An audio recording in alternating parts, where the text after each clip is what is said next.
ओम गंग गणपतये नमः। चैत्र संकष्टी चतुर्थी या चैत्र माह के कृष्ण पक्ष की चतुर्थी को मनाई जाती है, जिसमें भगवान गणेश की पूजा से कष्ट दूर होते हैं, जिसे हम भालचंद्र संकष्टी चतुर्थी भी कहते हैं। इस व्रत में सुबह स्नान कर संकल्प लेते हैं व्रत का, और शाम को गणपति महाराज की पूजा मोदक भोग अर्पित कर चंद्रोदय के बाद चंद्रमा को अर्घ देकर व्रत खोलते हैं। तो आइए सुनते हैं आज के इस वीडियो में हम चैत्र संकष्टी गणेश चतुर्थी व्रत की कथा। जय गणेश जी महाराज की। एक समय कैलाश में माता पार्वती और गणेश जी महाराज विराजमान थे। तब 12 माह की गणेश चतुर्थी का प्रसंग चल पड़ा। माँ पार्वती जी ने पूछा कि हे पुत्र, चैत्र कृष्ण चतुर्थी को गणेश की पूजा कैसे करनी चाहिए? चैत्र माह के गणपति देवता का क्या नाम है? उनके पूजन आदि का क्या विधान है? सो आप मुझसे कहिए। गणेश जी ने कहा, हे महादेवी, चैत्र कृष्ण चतुर्थी के दिन विकट नामक गणेश की पूजा करनी चाहिए। दिन भर व्रत रखकर रात्रि में षोडशोपचार से पूजन करना चाहिए। ब्राह्मण भोजन के अनंतर स्वयं व्रती को इस दिन पंचगव्य पान करके रहना चाहिए। यह व्रत संकटनाशक है। इसके स्मरण मात्र से ही मनुष्य को सिद्धि मिलती है। प्राचीन काल में सतयुग में मकरध्वज नामक एक राजा हुए। वे प्रजा पालन के प्रेमी थे। उनके राज्य में कोई निर्धन नहीं था। चारों वर्ण अपने अपने धर्मों का पालन करते। प्रजा को चोर डाकू आदि किसी का कोई भय नहीं था। प्रजा स्वस्थ रहती थी। सभी लोग उदार, सुंदर, बुद्धिमान, दानी और धार्मिक थे।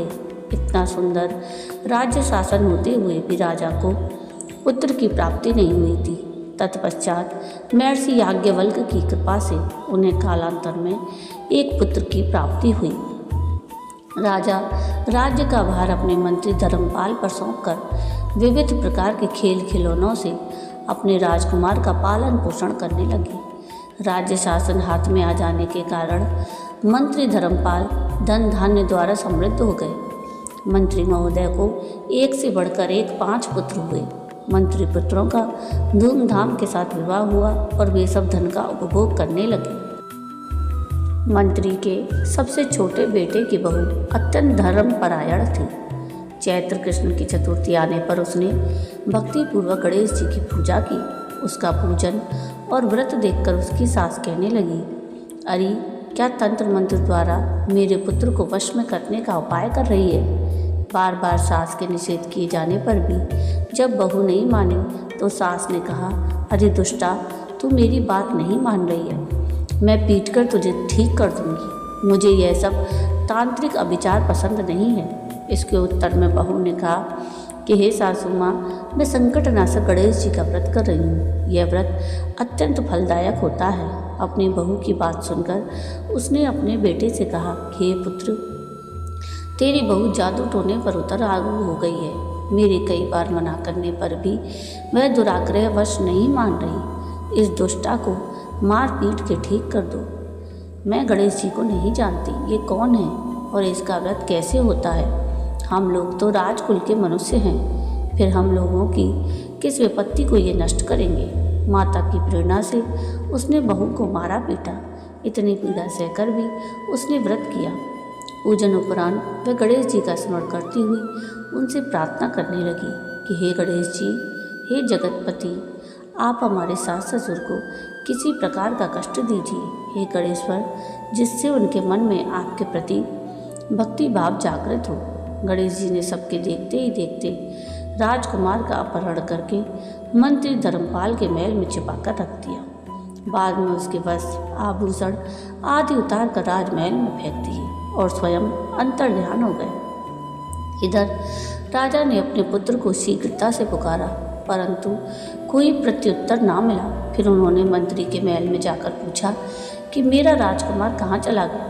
महल में उसके सभी वस्त्र आभूषण तो हैं, लेकिन राजकुमार कहाँ चला गया है? किसने ऐसा निंदनीय कार्य किया है? हाय, मेरा राजकुमार कहाँ गया? राजा की बात सुनकर मंत्री ने उत्तर दिया, हे राजन, आपका चंचल पुत्र कहाँ चला गया, इसका मुझे नहीं पता है।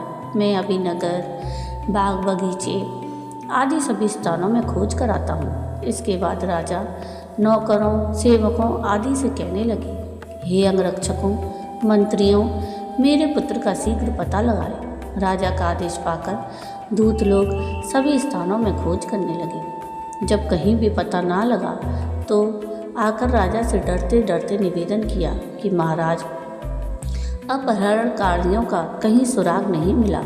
राजकुमार को आते जाते हुए किसी ने नहीं देखा। उनकी बातों को सुनकर राजा ने मंत्री को बुलवाया। मंत्री से राजा ने पूछा कि मेरा राजकुमार कहाँ है। हे धर्मपाल, मुझसे साफ साफ बता दे कि राजकुमार कहाँ है। उसके वस्त्र आभूषण तो दिखाई पड़ते हैं, केवल वही नहीं है। अरे नीच, मैं तुम्हारा वध कर डालूंगा, तेरे कुल को नष्ट कर दूंगा, इसमें जरा भी संदेह नहीं है। राजा द्वारा डांट पड़ने पर मंत्री चकित हो गया। मंत्री ने सर झुकाकर कहा कि हे भूपाल, मैं पता लगाता हूँ, इस नगर में बालक अपहरणकर्ताओं का कोई गिरोह भी नहीं है और ना ही डाकू आदि रहते हैं। फिर भी हे प्रभु, पता नहीं किसने ऐसा नीच कर्म किया और न जाने वह कहाँ चला गया। धर्मपाल ने आकर महल में अपनी पत्नी और पुत्रों से पूछा, अपनी सभी बहुओं को बुलाकर भी पूछा कि ये कर्म किसने किया है। यदि राजकुमार का पता नहीं लगा तो राजा मुझ अभागे के वंश का विनाश कर देंगे। ससुर की बात सुनकर छोटी बहू ने कहा कि हे पिताजी, आप इतने चिंतित क्यों हो रहे हैं। आप पर गणेश जी का कोप हुआ है, इसलिए आप गणेश जी की आराधना कीजिए। राजा से लेकर नगर के समस्त स्त्री पुरुष, बालक, वृद्ध संकट नाशक चतुर्थी का व्रत विधि पूर्वक करें तो गणेश जी की कृपा से राजकुमार मिल जाएंगे। मेरा वचन कभी मिथ्या नहीं होगा। छोटी बहू की बात सुनकर ससुर ने हाथ जोड़कर कहा कि हे बहू, तुम धन्य हो, तुम मेरा और मेरे कुल का उद्धार कर दोगी। भगवान श्री गणेश जी की पूजा कैसे की जाती है? हे सुलक्षणी, तुम बताओ। मैं मंद बुद्धि होने के कारण व्रत के महात्म्य को नहीं जानता हूँ। हे कल्याणी, हम लोगों से जो भी अपराध हुआ है उसे क्षमा कर दो और राजकुमार का पता लगा दो। तब सब लोगों ने कष्टनाशक गणेश चतुर्थी का व्रत आरंभ किया। राजा सहित समस्त प्रजाजनों ने गणेश जी को प्रसन्न करने हेतु व्रत किया। इससे गणेश जी प्रसन्न हो गए। सब लोगों के देखते देखते उन्होंने राजकुमार को प्रकट कर दिया। राजकुमार को देख सभी नगरवासी आश्चर्य में पड़ गए। सब लोग बहुत प्रसन्न हुए। राजा के हर्ष की तो सीमा ही नहीं रही। राजा कह उठे कि गणेश जी धन्य हो और साथ ही साथ मंत्री की कल्याणी बहू भी धन्य है, जिसकी कृपा से मेरा पुत्र यमराज के पास जाकर भी लौट आया। अतः सब लोग इस संतानदायक व्रत को निरंतर विधि पूर्वक करते रहे। श्री गणेश बोले, हे माता, इस लोक और सभी लोकों में इससे बढ़कर अन्य कोई व्रत नहीं है। इसी कथा को युधिष्ठिर ने भगवान श्री कृष्ण से सुना था और इसी चैत्र कृष्ण चौथ का व्रत करके अपने खोए हुए राज्य को फिर से प्राप्त किया था। तो यह थी चैत्र मास की कृष्ण पक्ष की चतुर्थी तिथि की कथा, जिसे भालचंद्र संकष्टी चतुर्थी कहा जाता है, जो विशेष शुभ और मंगलकारी मानी जाती है। भालचंद्र संकष्टी चतुर्थी की विधि पूर्वक पूजा करने से सभी मनोकामनाएं पूर्ण होती हैं और घर में सुख समृद्धि आती है। आइए इस व्रत की विधि भी जानते हैं। भालचंद्र संकष्टी चतुर्थी के दिन सुबह उठकर स्नान करें और साफ कपड़े पहन लें। घर और पूजा स्थान को साफ सुथरा रखें। एक पवित्र चौकी पर भगवान गणेश की मूर्ति स्थापित करें। घी का दीपक जलाएं और पीले फूलों की माला अर्पित करें। तिलक करें और मोदक या मोतीचूर के लड्डू का भोग चढ़ाएं। भगवान गणेश को दूर्वा घास अर्पित करें। ओम भालचंद्राय नमः मंत्र का 108 बार जप करें। भालचंद्र संकष्टी चतुर्थी की व्रत कथा का पाठ करें। अंत में गणेश जी की आरती करें और पूजा पूरी करें। पूजा पूरी होने के बाद घर और अन्य लोगों में प्रसाद बांटें। संकष्टी चतुर्थी के व्रत में भगवान गणेश जी की पूजा के साथ साथ चंद्रमा जी की पूजा भी विशेष रूप से की जाती है। भगवान गणेश, जिन्हें रिद्धि सिद्धि और बुद्धि के देवता माना जाता है, उन्हें प्रसन्न करने के लिए हर माह लंबोदर संकष्टी चतुर्थी का व्रत और पूजन किया जाता है।